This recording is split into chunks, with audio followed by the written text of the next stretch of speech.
ഞാൻ നിങ്ങൾക്കെല്ലാവർക്കും, എന്നെ കേൾക്കുന്നവർക്കെല്ലാം, ഒപ്പം കേരളത്തിലെ പൊതുസമൂഹത്തിന് മുഴുവൻ ഈ അവസരത്തിൽ ഒരു നന്ദി രേഖപ്പെടുത്തുകയാണ്. നന്ദിയുടെ കാരണം പിറകാലെ പറയാം. കാരണം മൂലധനങ്ങളും സ്വത്തുക്കളും തലമുറകളിലേക്ക് കൈമാറാനുള്ളതും ഈ നാടിൻ്റെ വികസനത്തിനും നാടിൻ്റെ നിലനിൽപ്പിനും ആവശ്യമാണ് എന്ന് വിചാരിക്കാൻ ഇഷ്ടപ്പെടുന്നവരുടെ കൂട്ടത്തിലാണ് ഞാൻ. നമ്മുടെ വഞ്ചിയിലെ പണം ഊർന്നു പോകാതിരിക്കാൻ അത് ശ്രദ്ധയോടെ സൂക്ഷിച്ചു വെക്കണമെന്ന് ആഗ്രഹിക്കുന്ന കൂട്ടത്തിലാണ് ഞാനുള്ളത്. ഒരു വ്യക്തി ജീവിതത്തിലായാലും സാമൂഹിക രീതിയിലായാലും സംസ്ഥാനത്തിൻ്റെ കാര്യത്തിലായാലും രാജ്യത്തിൻ്റെ താല്പര്യത്തിലായാലും വാരക്കൊല മോഷ്ടിക്കുന്നവനെ കള്ളനെന്നും കോടികളുടെ അഴിമതി നടത്തുന്നവനെ കോടികൾ കട്ടുമോട്ടിച്ച് മക്കൾക്കും കുടുംബക്കാർക്കും വേണ്ടി കൊടുക്കുന്നവനെയും ഒരു നാടിനെ ചൂഷണം ചെയ്ത് പണം ഉണ്ടാക്കുന്നവനെയും അഴിമതിക്കാരൻ ഓമന പേരിൽ വിളിക്കുന്ന ഇന്ത്യ പോലുള്ള ഒരു രാജ്യത്ത് ഇതിനപ്പുറം മറ്റൊന്നും ഉണ്ടാവില്ല എന്നുള്ളതാണ് പറയാനുള്ളത്. 2013 കാലഘട്ടത്തിൽ ആദരണീയനായ ശ്രീ ഉമ്മൻചാണ്ടിയുടെ പേർക്ക് നാട്ടിലൊരു സമരം ഉണ്ടായി. എന്തായാലും സമരം, സംസ്ഥാന സർക്കാരിന് 1 രൂപ പോലും നഷ്ടമില്ലാത്ത ഒരു പ്രോജക്റ്റിൽ സംസ്ഥാന ഖജനാവിൽ നിന്ന് 1 രൂപ പോലും നികുതിയായിട്ടോ മറ്റേതെങ്കിലും സേവന നികുതിയോ അല്ലെങ്കിൽ അന്നുണ്ടായിരുന്ന ടാക്സുമായി ബന്ധപ്പെട്ട് 1 രൂപ പോലും സർക്കാരിന് നഷ്ടം വരാത്ത ഒരു പ്രോജക്റ്റുമായി നടന്ന ഒരു സ്ത്രീ അവർ നാട്ടുകാരുടെ ഇടയിൽ നടന്ന് എന്തൊക്കെയോ ചെയ്യുകയും അതിനെ മുഖ്യമന്ത്രി ഓഫീസുമായി കണക്ട് ചെയ്ത് സമരം ചെയ്യുകയും അദ്ദേഹത്തെ പിടിച്ചിറക്കാൻ കോടിക്കണക്കിന് രൂപ ചെലവാക്കി അദ്ദേഹത്തെ പെണ്ണുപിടിയനാക്കി മാറ്റിയ വ്യക്തികളായിരുന്നു കഴിഞ്ഞ 10 വർഷം കേരളം ഭരിച്ചിരുന്നത്. അന്ന് അവർക്കുണ്ടായിരുന്ന വാക്കുകൾ ഇന്ന് മറ്റു രീതിയിലേക്ക് മാറുകയാണെന്ന് ഓർക്കണം. സാധാരണ ഒരു അമ്പല കമ്മിറ്റിയിലോ പള്ളി കമ്മിറ്റിയിലോ അവിടെ ഒരു പ്രോഗ്രാം നടക്കുന്ന സമയത്ത് ആ പ്രോഗ്രാം സ്പോൺസർ ചെയ്യുന്ന ആരാണ് ശ്രദ്ധിക്കാറുണ്ട്. ഒരു സ്പോൺസർ വന്നാൽ ഉടൻ തന്നെ നമ്മളത് ഏൽക്കാറില്ല. ഒരു പരിപാടി നടത്തുമ്പോൾ ആ നടത്തപ്പെടുന്ന പരിപാടി നമ്മുടെ നാട്ടിൽ വരുമോ എന്ന് നമ്മൾ ആ അമ്പലത്തിലേക്ക് വരാൻ അല്ലെങ്കിൽ പള്ളിയിലേക്ക് വരാൻ ആ ദിവസം അവർക്ക് സാധിക്കുമോ എന്നൊക്കെ ക്രോസ് ചെക്ക് ചെയ്യുക എന്നുള്ളത് സാധാരണ അമ്പല കമ്മിറ്റി 10, 20, 25 പേരടങ്ങുന്ന പള്ളി കമ്മിറ്റികളും അമ്പല കമ്മിറ്റികളിലും ഒക്കെ ശ്രദ്ധിക്കാറുണ്ടെന്നുള്ള കാര്യം ഓർമ്മപ്പെടുത്തിക്കൊണ്ട് പറയട്ടെ. മെസ്സി വരും മെസ്സി വരും.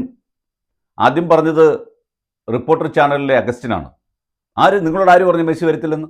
മെസ്സി ഇവിടെ വരും. മെസ്സി ഇവിടെ വരിക മാത്രമല്ല, മെസ്സി ഇവിടെ വന്ന് 7-ാം തീയതി മുതൽ 31-ാം തീയതി വരെ ഇവിടെ നിൽക്കുന്നതും പിന്നെ സെപ്റ്റംബർ 25 തൊട്ട് ഒക്ടോബർ മാസം 2-ാം തീയതി വരെ ചെലവഴിക്കുന്നതും റോഡിലൂടെ യാത്ര ചെയ്യുന്നതും കോഴിക്കോട്ട് നിന്ന് അദ്ദേഹം യാത്ര ചെയ്യുന്ന സമയത്ത് ഏതൊക്കെ വണ്ടികൾ എതിരെയൊക്കെ പോകണം, ഏതൊക്കെ മന്ത്രി ബൊക്ക കൊടുക്കണം, ഏതൊക്കെ ചാനൽ മീഡിയകൾക്ക് അദ്ദേഹത്തിന് ഇൻ്റർവ്യൂ കൊടുക്കാൻ പറ്റും, കുട്ടികൾ അദ്ദേഹത്തെ തൊട്ടുതൊഴാൻ പറ്റും, ഇങ്ങനെ എന്തൊക്കെ വീരവാദങ്ങളായിരുന്നു നമ്മുടെ നാട്ടിൽ നടന്നത് നിങ്ങളൊന്ന് ഓർത്തു നോക്കണം. സംസ്ഥാനത്തിൻ്റെ മുഖ്യമന്ത്രിയുടെ സമക്ഷത്തിൽ, മുഖ്യമന്ത്രിയാണല്ലോ സഭയുടെ നാഥൻ, ഒപ്പം നമ്മുടെ ഭരണക്രമത്തിൻ്റെ ഏറ്റവും ടോപ്പിൽ നിൽക്കുന്ന ആൾ, അദ്ദേഹത്തിൻ്റെ മുമ്പിൽ ഒരു ഫയൽ ചെല്ലുകയാണ്. ആ ഫയൽ ചെല്ലുന്ന സമയത്ത് ആ ഫയൽ ആര് കൊണ്ടുവന്നു എന്ന് അന്വേഷിക്കണം.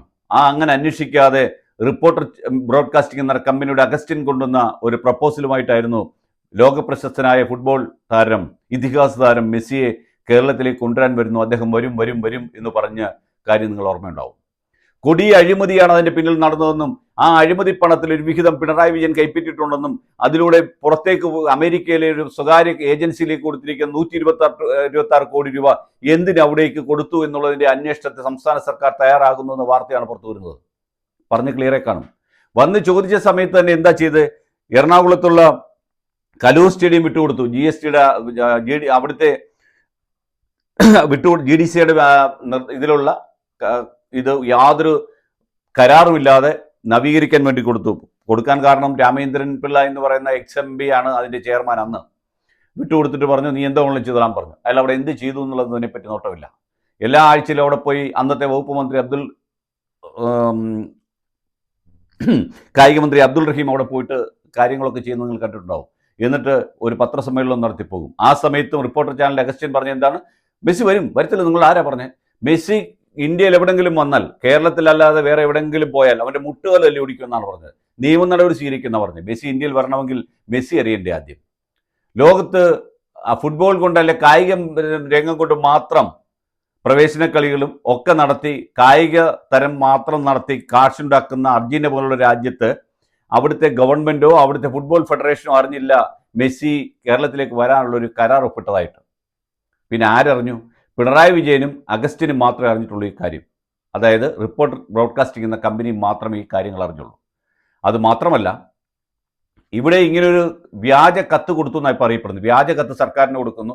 ആ കത്തിനെ പറ്റി അന്വേഷണമില്ല. ആ കത്ത് വെച്ചിട്ട് ഇവിടെ ഇന്ത്യൻ ഫുട്ബോൾ അസോസിയേഷനെ പോലും അറിയിക്കാതെ ഫെറയ്ക്ക് വേണ്ടി അത് ഫെറ ലംഘനം ഉണ്ടാകാതിരിക്കാൻ വേണ്ടി കേന്ദ്ര ധനകാര്യ വകുപ്പ് മന്ത്രിക്ക് എഴുതുന്നു, അവർ അപ്രൂവൽ കൊടുക്കുന്നു. ഉടൻ തന്നെ ഇവിടുന്ന് 126 കോടി രൂപ ഇവിടുത്തെ GST അടയ്ക്കാതെ നേരെ അയാൾക്ക് കൊടുക്കുവാൻ വേണ്ടി നികുതി ഇളവ് കൊടുക്കുവാൻ പിണറായി വിജയന്റെ അപ്പച്ചിയുടെ മകനാണോ ഈ പറഞ്ഞ ബ്രോഡ്കാസ്റ്റിംഗ് കമ്പനിയുടെ നേതാവ് എന്ന് നമ്മൾ ചോദിക്കേണ്ടി വരും. ഇയാള് ഇവിടെ ഒരു സ്വകാര്യ വ്യക്തി അയാളുടെ ഇഷ്ടപ്രകാരം അയാൾക്ക് പണം മുടക്കി സ്റ്റേഡിയം നവീകരിക്കുന്നു. നവീകരിച്ചതിന് ശേഷം അയാൾ പണം മുടക്കി മെസ്സി ഇവിടെ കൊണ്ടുവരുന്നു. മെസ്സി ഇവിടെ കൊണ്ടുവരുമ്പോൾ സർക്കാരിന് എന്താ ലാഭം? സർക്കാരിന് നികുതി കിട്ടിയോ? ഇല്ല. ഇനി ഇതുവഴി സമ്പാദിക്കുന്ന പണം മെസ്സി ഇവിടെ വരുമ്പോൾ കോടിക്കണക്കിന് രൂപയുടെ കച്ചവടം നടക്കും, കോടിക്കണക്കിന് രൂപ ടിക്കറ്റ് വിൽക്കപ്പെടും. ആ വിൽക്കപ്പെടുന്ന ടിക്കറ്റിന്റെ നികുതിയെ പറ്റി കരാറില്ല. പിന്നെ സ്റ്റേഡിയം വിട്ടുകൊടുത്തതിനെ പറ്റി വാടക ഇതില്ല. മെസ്സി വരുമെന്നുള്ളതിന് ഉറപ്പില്ല. ഇതൊന്നും കൂടാതെ സംസ്ഥാനത്തിന്റെ മുഖ്യമന്ത്രി അന്നത്തെ ജയതിലകൻ എന്ന് പറയുന്ന ചീഫ് സെക്രട്ടറിയും കൂടി എല്ലാ കാര്യങ്ങളും ചെയ്തു കൊടുക്കുകയാണ്. നമ്മുടെ സംസ്ഥാനത്തിന്റെ 7ഓളം വകുപ്പുകളും പോലീസ് ഉൾപ്പെടെയുള്ള ഏജൻസികളും പ്രവർത്തനക്ഷമമാകേണ്ട ഒരു കാര്യത്തിന് ഒരു വ്യക്തി ഒരു ചാനലിന്റെ പേരും പറഞ്ഞ് വന്ന സമയത്ത് വിട്ടുകൊടുത്ത പിണറായി വിജയൻ വിട്ടുകൊടുക്കുകയും അയാളായി അടച്ചു എന്ന് പറയുന്നു. എനിക്കതിനകത്ത് ഖേദമില്ല, എൻ്റെ പൈസ പോട്ടെ എന്ന് പറയുന്നത് 126 കോടി രൂപ പോയെങ്കിൽ അത് അമേരിക്കയിലേക്കാണ് പോയതെന്ന് അറിയുമ്പോഴാണ് നമ്മുടെ പിണറായി വിജയന്റെയും കുടുംബത്തിന്റെയും ബിസിനസ് എല്ലാം അമേരിക്കയിലാണെന്നുള്ള കാര്യം കൂടി ഓർക്കേണ്ടതും. ഇദ്ദേഹം വിവിധ തലങ്ങളിൽ വിവിധ സമയങ്ങളിൽ വിവിധ രാജ്യങ്ങൾ പോകുന്ന വഴിക്കെല്ലാം അമേരിക്കയിൽ ചുറ്റിപ്പറ്റി നടന്നിട്ടുള്ള കാര്യവും നമ്മൾ വിസ്മരിക്കാതിരിക്കണം. നമ്മളെല്ലാം വിസ്മൃതിയിലാണ്ട് പോകുന്നവരാണ്. മൂന്നാമതൊരു അവസരം കൂടി കൊടുക്കാൻ വേണ്ടി കൈരളിയേക്കായാലും ദേശാഭിമാനിയേക്കായാലും കൂടുതൽ കിണവടഞ്ഞ് പരിശ്രമിച്ച ഒരു ചാനലാണ് റിപ്പോർട്ടർ ചാനൽ. ഇന്നും അധികാരത്തിലേറിയ ദിവസം മുതൽ സതീശൻ എന്ന് പറയുന്ന മുഖ്യമന്ത്രിയെ മോശപ്പെടുത്താനാണ് അവർ ശ്രമിച്ചുകൊണ്ടിരിക്കുന്നത്. നിങ്ങൾ ശ്രദ്ധിച്ചു നോക്കണം. ഇത്രയേറെ രാഷ്ട്രീയ ചായ്വോടുകൂടി പിണറായി വിജയനെ സപ്പോർട്ട് ചെയ്തതിന്റെ പിന്നിലെ ഏറ്റവും വലിയ രഹസ്യം നിങ്ങൾക്ക് ഇപ്പോൾ മനസ്സിലായി കാണും. പിണറായി വിജയന്റെ ഫണ്ട് ആണോ ഇനി റിപ്പോർട്ടർ ചാനലിൽ ഉള്ളത് എന്നുകൂടി നമ്മൾ സംശയിക്കേണ്ടിയിരിക്കുന്നു. ചാനൽ പൂട്ടിക്കെട്ടാനുള്ള എല്ലാ സംവിധാനവും സംസ്ഥാന ഗവൺമെന്റിന്റെ കയ്യിലുണ്ട്. ധനകാര്യ വകുപ്പ് മന്ത്രി തീരുമാനമെടുക്കുമെന്നറിയാം. ഇത് അന്വേഷിക്കേണ്ട ED അന്വേഷിക്കേണ്ടി വരും, CBI അന്വേഷിക്കേണ്ടി വരും. ഒപ്പം പിന്നെ വിദേശത്ത് പോയി ഇവർ ഫെറ ലംഘനം നടത്തിയിട്ടുണ്ടെന്നറിയും അന്വേഷിക്കേണ്ടി വരും. ഇങ്ങനെ വിവിധ കാര്യങ്ങൾ അന്വേഷിച്ച് ചെല്ലുമ്പോൾ ഈ പണം പോയിട്ടുണ്ടോ എന്നുള്ള പോലും സംശയമാണ്. നിരവധിയായ പേപ്പറുകൾ ചുമ്മാതെടുത്ത് കാണിച്ചിട്ട് കാര്യമില്ല, പൊതുസമൂഹത്തിൽ കാണിക്കണം. സ്വന്തമായിട്ടൊരു ചാനലും ഇന്റർവ്യൂ ചെയ്യാനൊരു മൊട്ടയെ പോലുള്ള ഡോക്ടർ അരുണും ഉണ്ടെങ്കിൽ എന്ത് കാര്യവും പറഞ്ഞു ഫലിപ്പിക്കാം എന്നാണ് വിചാരിച്ചു വെച്ചിരിക്കുന്നതെങ്കിൽ അത് നമുക്ക് ദഹിക്കില്ല എന്ന് ഇവരോട് സൂചിപ്പിക്കേണ്ടിയിരിക്കുന്നു. കഴിഞ്ഞ ദിവസം രാത്രിയിൽ എല്ലാ ചാനലുകളുടെയും പ്രൈം ടൈമിൽ അവർ നടത്തിയ ചർച്ച ഇതുമായി ബന്ധപ്പെട്ട വിഷയമായിരുന്നു. പക്ഷെ അവർ ചർച്ച ചെയ്ത വിഷയം എന്താണെന്ന് നോക്കണം. സ്മൃതിയെ കൊണ്ട് അവർ വേറൊരു വിഷയമാണ് ചർച്ച ചെയ്തത്. അവർക്ക് ഇതിനെപ്പറ്റി ഒന്നും അറിയില്ലായിരുന്നു. ഇപ്പോൾ അവർ ചെയ്തുകൊണ്ടിരിക്കുന്നത് എന്താണ്? റിപ്പോർട്ടർ ചാനലിന്റെ ലേഖകന്മാരോട് എവിടെ മന്ത്രി ജനീഷൊക്കെ സംസാരിക്കുന്ന സമയത്ത് അവരോട് ചോദിക്കേണ്ടത്, പ്രതിപക്ഷ നേതാവോ കോൺഗ്രസ് നേതാവോ ആയിരുന്ന സമയത്ത് മുഖ്യമന്ത്രി ആവുന്നതിന് മുമ്പ് എപ്പോഴോ ശ്രീ സതീശനോടൊപ്പം പോയി ഒരു പാർട്ടിക്കാരൻ ഫോട്ടോ എടുക്കുകയും അത് ഫേസ്ബുക്കിലൊക്കെ ഇടുകയും ചെയ്തു, അല്ലെങ്കിൽ അവനത് അവൻ്റെ സ്റ്റാറ്റസായി ഉപയോഗിക്കുകയൊക്കെ ചെയ്ത സമയത്ത് ഇപ്പോൾ മുഖ്യമന്ത്രിയോടൊപ്പം MDMA കേസിലെ പ്രതിയെ അറസ്റ്റ് ചെയ്തിരിക്കുന്നു എന്ന് ഇയാളും അയാളുടെ ബന്ധം എന്താണെന്ന് ചോദിച്ചുകൊണ്ടിരിക്കുന്നത്. ഒരു മുഖ്യമന്ത്രി പങ്കെടുക്കുന്ന ചടങ്ങിൽ പാർട്ടിക്കാരനായി കതറ് വെട്ടിയെല്ലുന്ന ഏതവന് ചെന്നിരിക്കാനും ഫോട്ടോ എടുക്കാൻ സാധിക്കും. ഇനി അദ്ദേഹം പോലും അറിയാം, അദ്ദേഹത്തിന്റെ അടുത്ത് പോയിരുന്നിട്ട് ഒരു ഫോട്ടോ എടുത്താൽ പോലും നമുക്കറിയാൻ പറ്റില്ല. ഫോട്ടോ എടുപ്പിന്റെ ഫോട്ടോഷോട്ടാണല്ലോ ഇപ്പോൾ എല്ലാം നടക്കുന്നത്. എന്നിട്ട് അതാണ് ചോദിച്ചുകൊണ്ടിരിക്കുന്നത്. പക്ഷെ ഒരു കാര്യം, അങ്ങനെ മുഖ്യമന്ത്രിയുമായി ഏറ്റവും അടുപ്പമുള്ള ഒരാളാണെങ്കിൽ, മുഖ്യമന്ത്രിയുടെ വളരെ അടുത്ത അംഗരക്ഷകനോ അല്ലെ അദ്ദേഹത്തിന്റെ അനുചരനോ ആണെങ്കിൽ അയാളെ ഒരു കേസിൽ പോലീസ് അറസ്റ്റ് ചെയ്യുന്നു തോന്നുന്നുണ്ടോ? ഇല്ല. പോലീസിന് അറിയായിരിക്കുമല്ലോ അങ്ങനെയാണ് ഇവനെ പറ്റിയുള്ള എല്ലാ വിവരങ്ങളും. അതിന് പറയുന്നത് അറസ്റ്റ് ചെയ്ത് കഴിഞ്ഞപ്പോഴേ അവനാണെന്ന് മനസ്സിലായി. അറസ്റ്റ് ചെയ്താലും വിട്ടിട്ടുള്ള പല ചരിത്രങ്ങളും നമ്മുടെ നാട്ടിലുള്ളിടത്തോളം സ്ഥിതിയിൽ ഇതൊക്കെ ദഹിക്കാത്ത കാര്യമാണെന്ന് മാത്രമേ റിപ്പോർട്ടർ TVയുടെ പറയാനുള്ളൂ. പക്ഷേ ഒരു കാര്യം ഉറപ്പാണ്, ഇതിനായി ഞാൻ നിങ്ങളോട് നന്ദി പറഞ്ഞത്.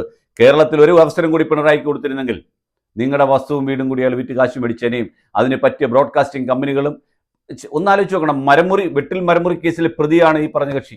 അയാൾ കൊണ്ടുവന്ന പ്രപ്പോസലാണ് സംസ്ഥാനത്തിലെ മുഖ്യമന്ത്രി അംഗീകരിച്ചതെന്ന് ഓർക്കണം, മുന്നിട്ടിറങ്ങിയെന്ന് ഓർക്കണം.